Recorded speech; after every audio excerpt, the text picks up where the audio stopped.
Gobble, gobble. What is going on, Bakers? Happy Thanksgiving weekend to you and yours. A real treat of Awake and Jake episode. I am coming live from Houston, H-Town, Funky Town, Space City, city where the top drop, city of the purple drank, city Kelsey Wingert city might see her. BBD coming live from the Lou. Shout out to Uncle Lou. I'm from Miami. No, St. Louis. Nelly and the Lunatics. So we've got two of the best baseball cities represented here. Two of the cities that we're the most popular in. And I think we got one big baseball move, Hunter Renfroe trade. That's exciting. We can dive into that and what that means. I'll give you a little World Cup because we're here and we're all kind of watching it, and a big Thanksgiving weekend of football. No ad, BBD. Glad, but I do have a passing. Okay. Bryce Harper undergoes Tommy John surgery today. He had it. Sheesh.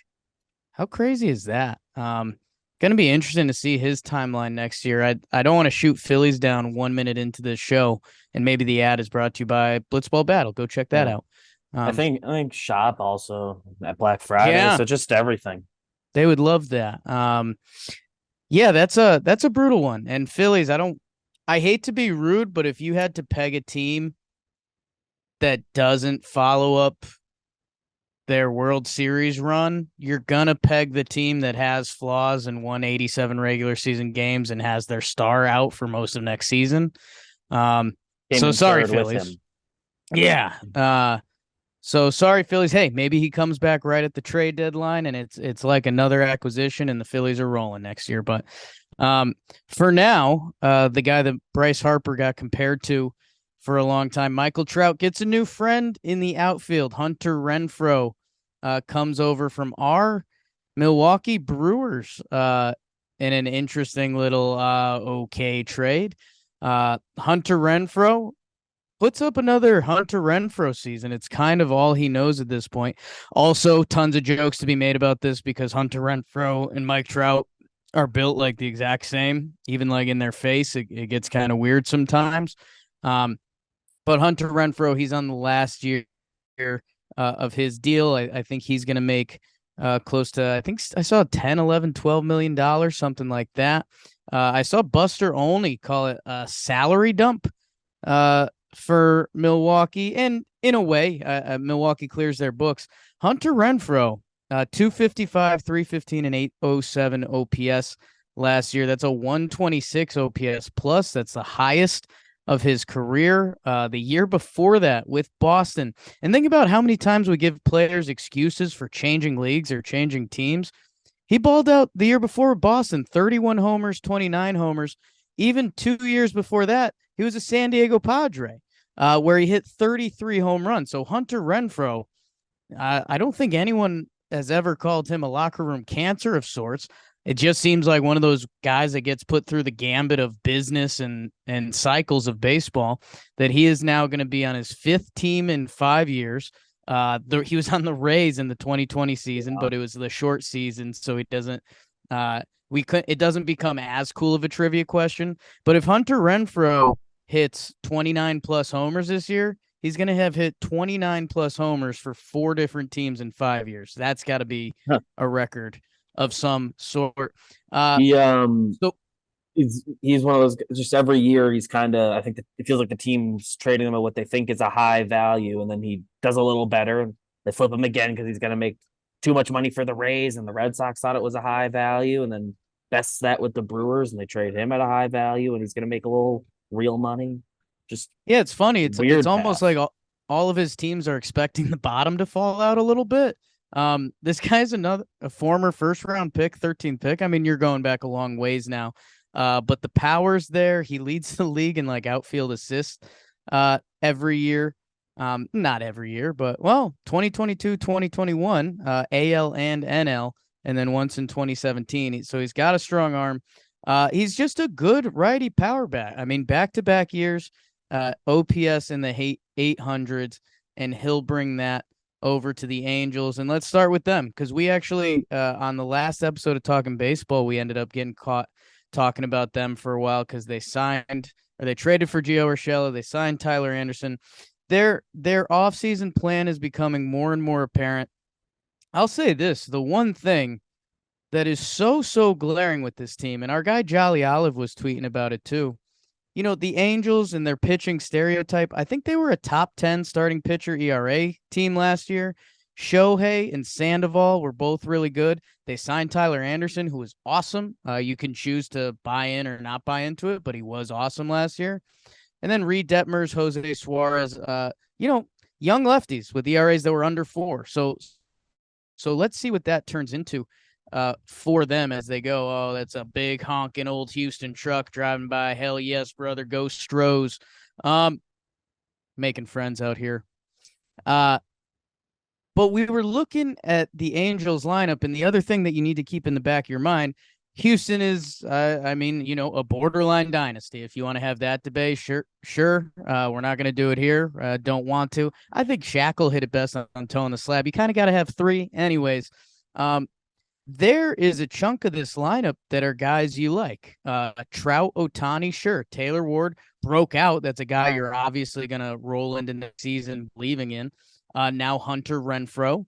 You have to like what he has to offer for who he is on a 1 year, you know, not too far off from Teoscar Hernandez, right? I mean, powerful righty bats who are going to play the outfield for you. I think Renfroe feels a little less of a threat with the stick while he's slightly better defensively, but do with that what you want.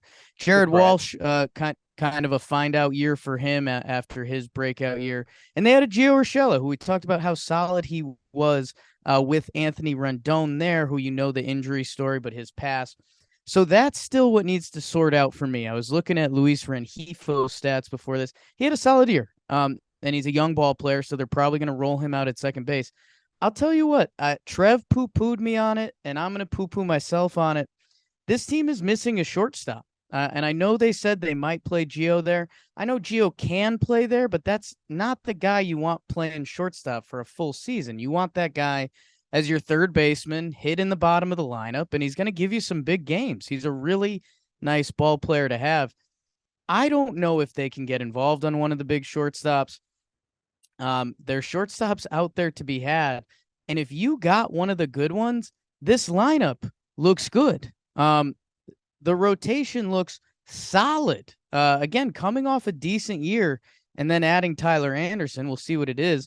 Bullpen, we'll figure it out. Our guy, Jimmy Herget, he had a really nice year. Tepera still there, Aaron Loop, and a bullpen. You know, we know in baseball, if you want, you can put that together. You're going to have some guys with a chance coming out of your minor leagues, and then you're going to have, you know, if you need to make moves, those are easy guys to go and snag. So for the Angels, and I think the other thing that we found out here, and maybe I'm wrong, is that, you know, in Ohtani's walk year, what was going to go on there. I keep dreaming of Mike Trout potentially boycotting the Angels and finding a new home. That doesn't seem like that's going to happen. Hi, Sister Corinne. Sister Corinne's home for the holidays. So it seems like what the Angels are going to do, and I guess I don't blame them. I think they're going to try to give this hell. And I, you know, took a shot fired at the Phillies before. But I ended up landing on Talking Baseball saying, if you're the Angels, you got a tall task to climb with the Astros and the Mariners. And it's not too far different than last year's NL East, right? Braves, defending world champions, Mets on the up and up, kind of like these Mariners. The Phillies, hey, there's more playoff spots, man. If you're the Halos, hey, you guys are going to be a laughingstock until you're not. I'm sorry. I started to believe in them last year. I wanted to believe in the star power. They baited me for a month, and then they were awful. Hey, if they could somehow say all the teams pass on Correa again, and he becomes this new 1 year, $40 million player, that would be kind of a badass landing spot for him. Again, no rumors, no belief that's going to happen because I know after what Correa did last year, he wants to lock up the long-term contract. Maybe this one lineup, of the shortstops does something like that. You never know, right? It depends how the whole free agent market pans out.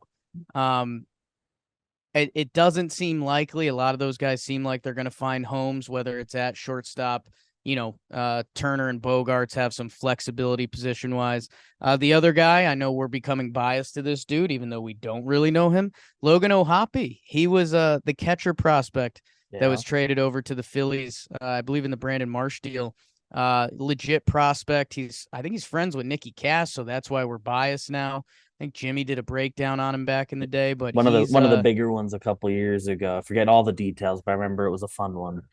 didn't him and his buddies caught a ball in the stand or something? I Something forget. like that. But if you're a Halos fan, hey, it's harder and harder to drink the Kool-Aid, year in, year out again. If they could get a shortstop, I mean, they might have me drinking the Kool-Aid again, even though I just promised myself I wouldn't. You'd love to see more pitching. You could say that on every team. For our Milwaukee Brewers, we know the Brewers have been friendly to us. We got to do the sausage race, another iconic John Boy breakdown, if you will. The rumors around that team are interesting. BBD, you've mentioned Colton Wong, potentially to the Mariners or another team at his price point. It would be a similar deal. Like, you're not, for where those players are priced, it feels like fair that you're not getting game changers or dumping the farm. But it looks like, I don't know, our Milwaukee Brewers that had a nice little window there, and pitching wise they still do. I mean, Burns, Woodruff, Lauer, Peralta, and Ashby. You could put something together with that. Devin Williams on the back end. Yelich, who ended up having a solid year, but has become kind of like a slappy on base Yelich. Different Willie Adames. profile. Yeah, he's not the MVP world beater that we previously had in our minds. Willie Adames has been really good for them. We love Willie. Rowdy Tellez, we love him. He kind of broke out last year. Luis Urias, a really nice young ball player. But again, think of what we're comparing this to, or who we want to compare this to. Interesting for the Brewers. They're shedding money. You wonder if that's going to make them players in free agency because they still have that pitching. Are they going to let their youth run out there?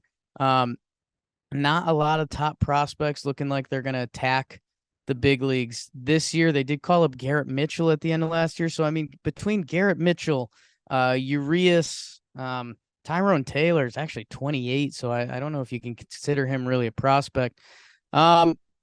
If I'm a Milwaukee fan, I'm nervous. I hope we make some moves in free agency. It feels like those Chicago Cubs are going to do some sneaky things this year. I heard a rumor that they could be a stop on the Judge tour. I don't think that means they win, but if you're going to invite that big dude over, you better not tell him like, hey, we'll offer you 5 for 70. The Cubs have had a plan since they decided they were going to get away from their core of Rizzo and Baez and Bryant. And it feels like, we need to start executing that plan now. So we'll see what that looks like for Los Cubbies. The Cardinals, BBD's Cardinals, as he's in St. Louis, they're a little bit of a baseball factory, and they'll figure out something. We'll see if any other NL Central teams get themselves in the mix. But yeah, I think it's funny, and we talked about this a little bit, but that area kind of right before free agency takes off, if you're the Mariners and you go out for Teoscar, or you're the Angels and you go out for Renfroe, do you want to enter a bidding war for one of these corner outfielders, or you give up a prospect or two that's probably not going to kill you for 1 year of a really solid corner outfielder and what's a thin corner outfield market, instead of entering that bidding war? I like that move for both teams. I mean, you kind of know what you're getting. You're getting veteran, solid ball players. You're locking up a corner spot. So I love that for both West Coast teams. Anything else you got there, Beebs?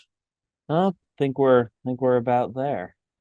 All right, let's I'll do World Cup quick, just because I don't really have much on it, but we're all watching it. World Cup's fun. Big fan. It's been an upset festival so far. We saw the Aussies give us here. All my soccer buddies are like freaking out right now. Japan beat Germany. Luckily there was some solace when España blew out BBD's Costa Rica.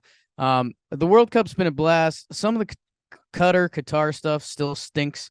and that's obvious. The Japanese fans that are cleaning up the stadium after every game, a little bit of culture shock to me. I don't. I get that it's nice, but it's also like you guys don't have to do that. Like, what are we doing here? So I don't know. Enjoying it. USA plays England on Friday after Thanksgiving. Get ready for that.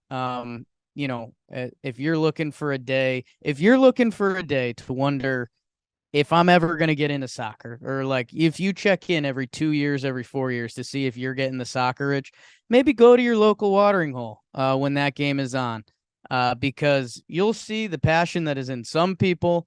And you know what? This USA soccer team, who's the start of their youth revolution. This is supposed to be step one of two before we host the World Cup in 2026. This is a big game. So I'm excited to watch that. Enough football. Let's talk football. Because that's what America truly is, right? And it's Thanksgiving weekend, so you know the deal. You get the Thanksgiving games. Cron Pod, as always. Josh Allen and the Bills play the Lions. Bills haven't been playing their best football. The Lions have. Winners of 3 straight. No. I mean, the Bills have been in Detroit for a week and a half now. That line is 9.5, though, and these Lions have just a little bit of juice, and we're playing on a Thursday, Thanksgiving Thursday. I don't know. 11:30 a.m. Oh, that's because I'm in Houston. How about that? Early game for me. Same time zone. Beebs. Yeah. Beebs, your Giants play the Cowboys. What if I told you this was going to be a couple 7-3 teams before the season? Would anyone have believed that? The Cowboys are 10-point favorites. Zoik Scoob.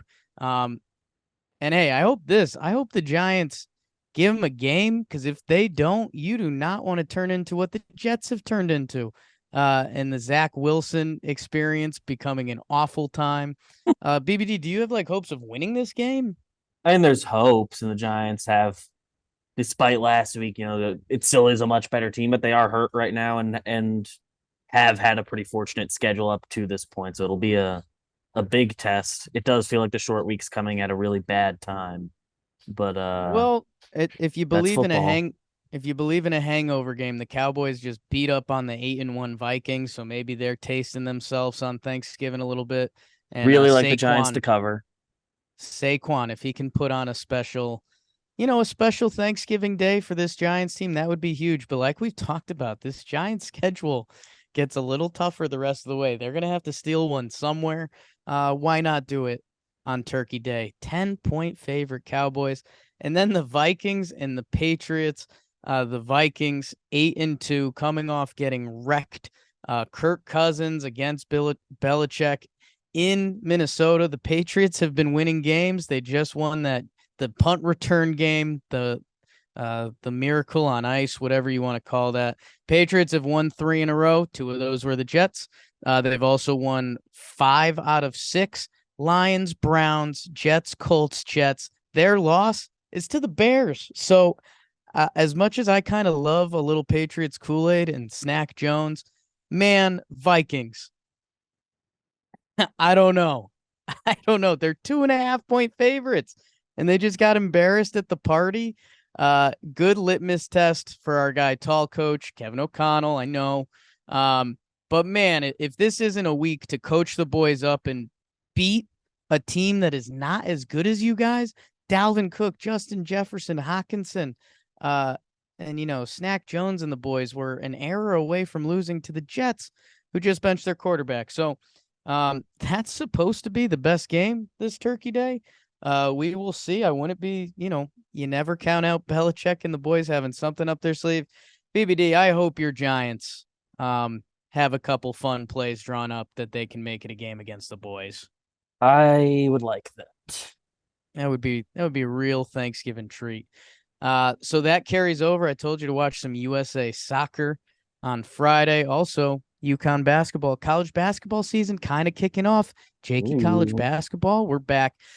Buccaneers, Browns, no. Bucks, 5-5, playing the Browns. Chance to get to 6-5. It's in Cleveland. Amari Cooper is him, as we know. But if you're the Bucks, The your first place season looked Bucks. the first place Bucks. Your season looked like it could have been dead. You're in first place. Please take care of your business so we can start believing in like a 10 wins Buccaneers playoff team.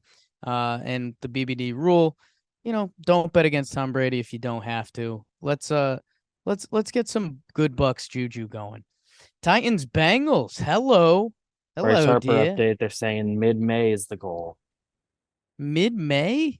Mid-May. I guess it's not his throwing arm, right? Yeah. Yeah. Okay, Position Phillies players. See season that. back He can on. he can come back as a DH first. Season back on in Philly. Bengals Titans 6-4, 7-3. What do people think about the Titans in Nashville? The Bengals are 2-point favorites. Yeehaw. I'll be taking the Titans if they're available in the John Boy Media Pick'em. Oh, I don't want to reveal, but I think Bobby Skinner took them. Let's check. Click the wrong group chat. Bobby Skinner did take them. He had the first pick, and that's a fantastic read, I think, because the Titans are dominant on the line. The Bengals line still stinks. I like the Bengals, but the Titans are good. We need to start believing in that. And with that, we'll be back here on Monday saying the Bengals rolled up on them. Dolphins, Texans, no. Congrats on Dolphins. You're going to be 8-3. 13.5-point favorites. Zoiks. Jets, Bears. Like I mentioned, Zach Wilson benched. Saw a lot of mixed feelings on it. A lot of people obviously drinking Jets tears because that's the easy thing to do. I like it. I don't think we've seen the last of Zach Wilson. I just think we need to get in a world of treating quarterbacks a little more like any member of the team.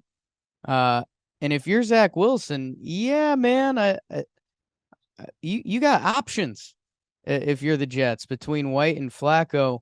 And you're 6-4 and you're home versus the Bears, which is a game you need to win. Fields has been balling out, but they're not winning any games. Your defense is really good. I'm sorry. And maybe it was the accountability thing after the game where he should have done a little better. I don't know. If you're Zach Wilson and you're young and you're as talented as he's supposed to be, like a benching when you're getting beat out by White or Flacco, that should, if you're any sort of dude, that should motivate you to go. So we'll see, but it's a little bit of panic time in the Meadowlands. It always is. Remember when the Jets and the Giants were like everyone's darlings for a little bit? Like both, whatever record combined for 10-2 or something. Both teams getting a little nervous. Yeah. Bears Jets, Command. just two teams with different vibes, record matrices. Oh my God, the Bears fans are stoked. They think Fields is him. Jets are 6-4, and they think their team's a disaster, and it kind of makes sense. Kind of doesn't. Get a win against the Bears. But I don't know, man. Does that not feel like Justin Fields rips out some hearts? Yeah. Jets passed on him. Yeah. Commanders Falcons. Jake Sneaky watched this game of the weekend. Commanders and Heineke have been rolling. Falcons, they literally roll when they're on offense. They're downhill. They are 1-4 on the road. They got helped out big time by Cordero Patterson kickoff return touchdown last week. Commanders, are they going to get to 7-5? Watch that game because it's kind of good. It's good, bad football is what I'll tell you. Bad football. Broncos, Panthers. Nope. No, man. God, 3-7 versus 3-8. The Broncos quotes keep getting worse and worse and worse. Ravens, Jags, not really. Jags coming off a bye week. Let's see. It could end up being a fun game if Jaguars offense can get rolling. They're 3-7. The Ravens, their defense has figured it out a little more. They're 7-3. Yeah, only chance there is bye week, and the Jags figured something out. Chargers, Cardinals, how are your kind of constant underachievers? 5-5 versus 4-7. I'd guess the Cardinals' wheels are falling off their season completely. Chargers feels like they win and lose every other week. Time for a win. Get to 6-5. Uh, that's part of the 405, the 305 slate in Houston. Jesus, I'll be back home by then. Raiders Seahawks. My goodness, still nobody believes in the Seahawks. They're 3.5-point favorites at home, 6-4 against the 3-7 Raiders. I don't know. I don't know, and I don't want to know. Chiefs Rams 8-2 versus 3-7. Wow. Didn't have Wow. that. Kansas City is 14.5-point favorites. Man, that Ram season fell apart quick. I know Stafford, he got another concussion. The Chiefs are rolling. Niners, Saints, Niners, 9.5-point favorites. I think the Niners are about to get hot. Everyone's believing their skill positions are sick. McCaffrey to Kittle to Kitty. Debo, you know he's been my guy. Niners, their stock is already running away from us. In your night game, fly, Eagles fly versus the Packers. 6.5-point favorites. I would have thought it's a little more. Pack have been struggling 4-7. Colts Steelers Monday. So watch everything on Thanksgiving. Watch some USA men's soccer the next day. And then I think at 1 p.m. Bengals Titans. Tune into that. Falcons Commanders. I know you don't want to, but check it out. And then the afternoon, maybe just tune in to let's see if these Niners are them. Because I think they can be. But other than that, thanks to BBD for checking in from where are you? Panera? I'm at a bread co in St. Louis. They don't call it Panera here. I keep Wow. being told. The No website ads. still works if you type Panera. That's funny. Thank you, Beebs. Thank you, everyone. Enjoy your holiday weekend. We will see you next Monday as we get back on a more regular track around this end of baseball season, holiday type of year. And watch everything on John Boy Media. The code name stuff is really good. Blitzball playoffs are coming up soon, so catch up if you haven't. And lots of love. Thanks, everybody. Check out shop.johnboymedia.com. Love. Shop.